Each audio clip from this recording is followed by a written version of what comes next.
A strike continues at 11 nursing home facilities across Illinois, and this tops our news making national headlines this morning.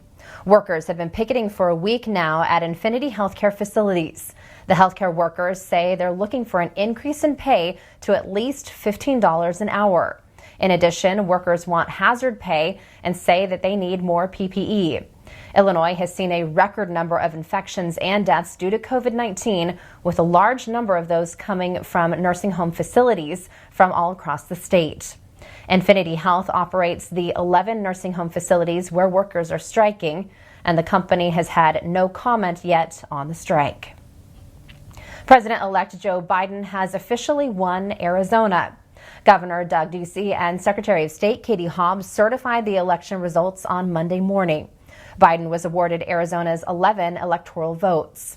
Despite claims of voter fraud, Hobbs said the election process was one of the most secure in recent history.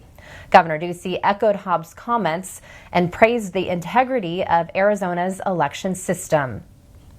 The Supreme Court took up President Trump's census case on Monday.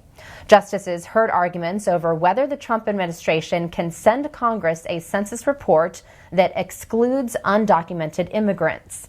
It's a move that could shift money and political power away from states with large immigrant populations.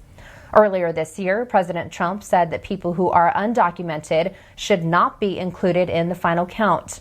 Under President Trump's plan, the Census Bureau would report two sets of data, one including everyone who is counted and another allowing him to exclude undocumented immigrants. The census, which is required every 10 years, determines how many seats in the House of Representatives are allotted to each state.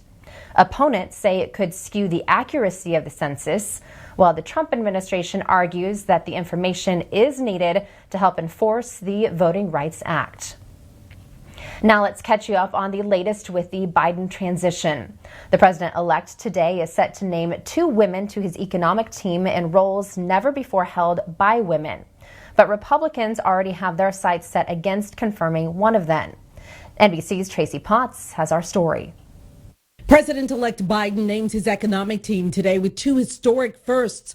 Janet Yellen as the first female Treasury Secretary and Neera Tanden, the first woman of color, nominated as White House Budget Director.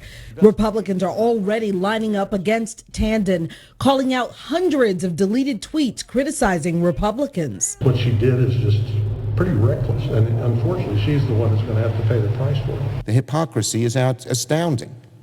If Republicans are concerned about criticism on Twitter, their complaints are better directed at President Trump. Also on Capitol Hill, a looming government shutdown in 10 days and stalled COVID funding. Sources tell NBC Democrat and Republican senators are trying to work out a compromise. There's no reason, none, why we should not deliver another major pandemic relief package to help the American people through what seems poised to be the last chapters of this battle. Let's do what the American people want. Let's do what we're elected for. Let's not be afraid to vote. Votes in Wisconsin and Arizona are now certified, despite President Trump's lawyer crying foul. I call this the McCarthy era on steroids. And despite baseless claims of election fraud in Georgia, they're insanity. It's fever dream, made up. The state's second recount should be done tomorrow. Tracy Potts, NBC News.